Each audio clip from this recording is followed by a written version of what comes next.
Oke, Anda kembali di Dua Sisi. Kita lanjutkan obrolan dengan Bung Toel yang terpotong tadi mengenai apa yang disampaikan oleh Pak Sumarji. Ini masalah etis dan tidak etis yang tadi Anda sampaikan. Boleh kembali dilanjutkan? Iya, pada saat pertandingan itu ya, pada saat jeda pertandingan jelang Irak, itu menurut saya aneh.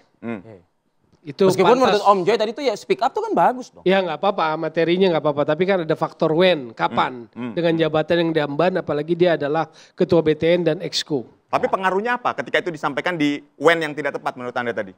Karena atmosfer sepak bola kita penuh sentimen, masih dibayangi arwah. Arwah siapa nih?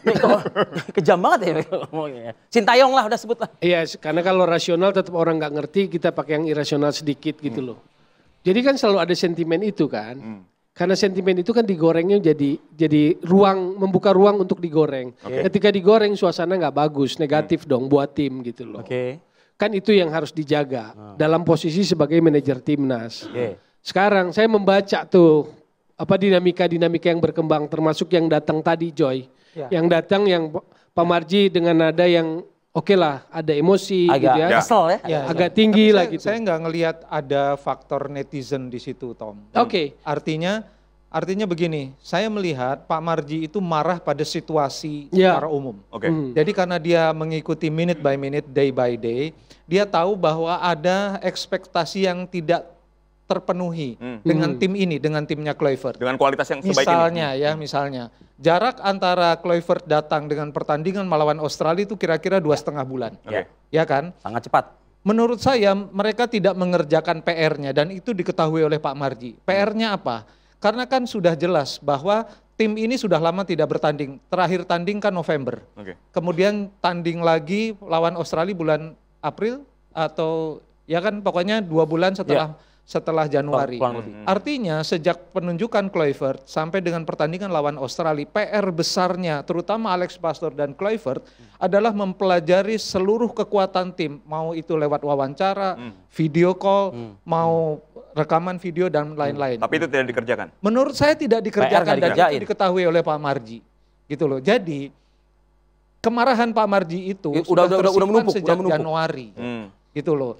Lalu kan kita melihat kalau pernyataan itu di-challenge dengan pertanyaan, berarti Pak Marji tidak in control pada tim itu. Sementara dia adalah BTN sekaligus manajer tim. Seharusnya dia speak up juga di internal itu. Artinya maksudnya di balik pernyataan Joy tadi, berarti kan bisa di-challenge dengan pertanyaan, berarti Pak Marji tidak kontrol pada tim itu dengan baik. Gitu.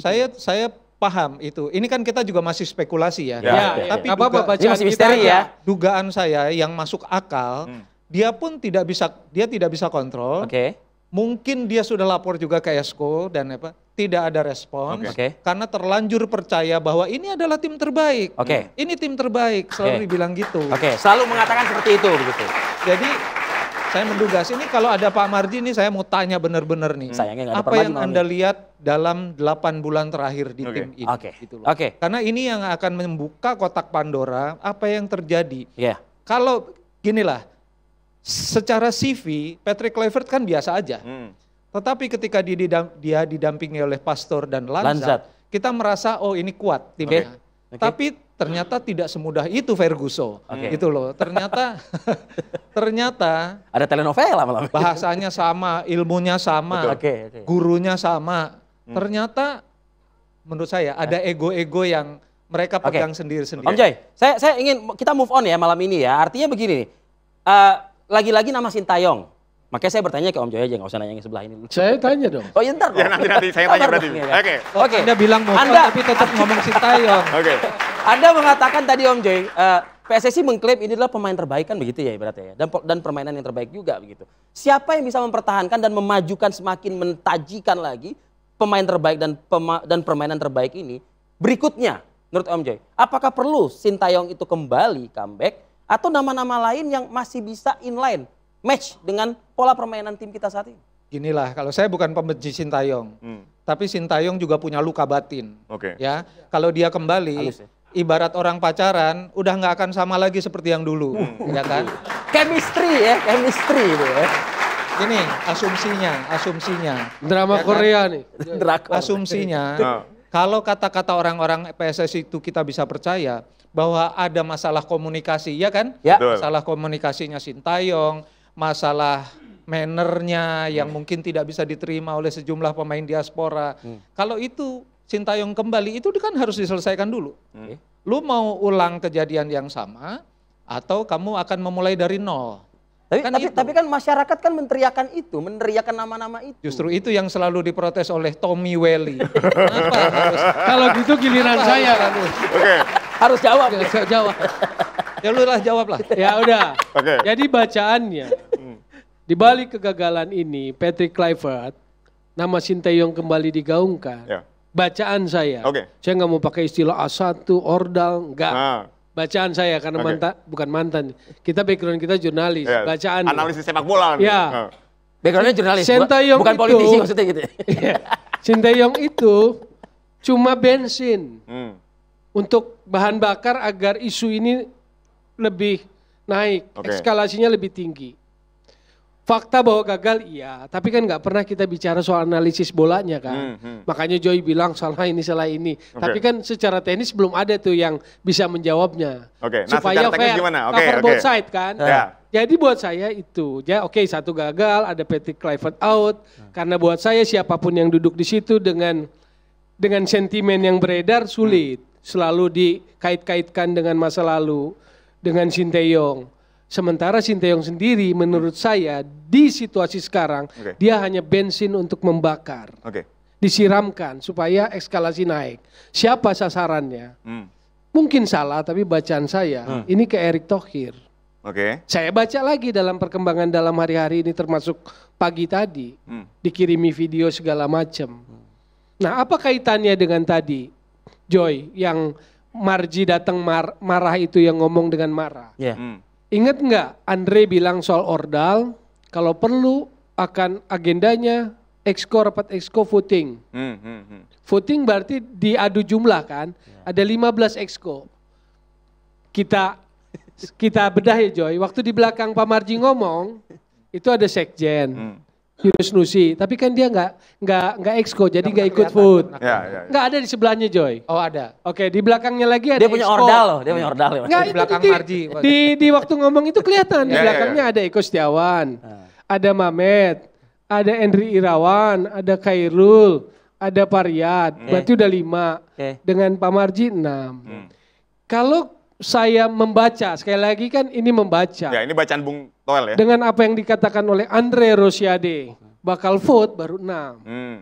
Saya duga yang 7-nya bisa lah di antara itu. Saya nggak mau sebut, Oke. nggak usah disebut. Berarti kuncinya di exco yang akan memberikan suara ke-8 kan. Saya punya dugaan, saya punya gambaran gitu loh. Bisa jadi itu wakil ketua umum. Tapi ini bacaan saya. Ya. Jadi eskalasinya, gamenya ini sebetulnya jauh lebih besar dari sekedar kegagalan Piala Dunia. Jauh lebih besar Karena dari sekedar analisis Kluivert sepak out, bolanya nggak pernah secara fair kita bicara bola. Ya jadi Anda mau bilang ini proxy war untuk melengsarkan Erick Thohir. Sekarang komposisi di exco, faksi-faksinya petanya udah kelihatan kalau menurut saya. Dari yang tadi Anda jelaskan itu. Karena kebetulan berarti saya yang cukup kenal ketika Pak Marji ngomong di belakangnya siapa aja. Ya. Berarti kalau Joy kan bukan nggak tahu tetapi tidak hafal siapa-siapa itu. Yang saya nggak hafal exco. Itu jadi kalau bahasa sederhananya itu gelar Oke. pasukannya Pak Marji. Oke. Joy. Artinya yang kita inginkan kan menyelamatkan sepak bola kan gitu. Oke. Tapi kalau misalnya ujung-ujungnya gontok-gontokan di dalam ini sampai kapan sepak bola kita bisa beres? Karena begini, waktu Erick Thohir, saya cerita ke belakang, waktu Erick Thohir datang ke PSSI, paket dia kan nggak sama Esko sebetulnya. Esko adalah paket sendiri, entah siapa yang ada bohir-bohirnya sendiri. Paketnya Erick Thohir itu kan Zainuddin Amali Oke. dan Arya Sinulinga. Ini kalau kita bicara. Tapi kalau yang Tommy bilang betul ada itu asumsinya, ada faksi-faksi, ada proxy Itu war. penerawangan beliau ya. Masuk Enggak, akal dengan juga. kejadian itu petanya itu jelas kalau Oke, buat saya. Betul. Masuk akal juga dalam arti begini. Karena kan misalnya ini adalah sebuah perang di dalam kepengurusan terutama Esko PSSI. Oke. Ini yang dilakukan sekarang pemecatan itu adalah untuk menyetop eskalasi itu, Tom. Tadi yang Oke. di awal tadi Setuju. bilang ya. Karena Itu yang di awal tagar tadi. tagar Kluivert Kluivert out. out itu hampir bersamaan dengan tagar Eric out. Oke. Oke. Sebelum Eric out-nya menjadi begitu masif, Oke. di stop lah, udah putus aja. Oke. Karena sebelumnya kan setelah beberapa hari setelah kekalahan melawan Irak kan nggak ada tanda-tanda untuk pemecatan. Gitu.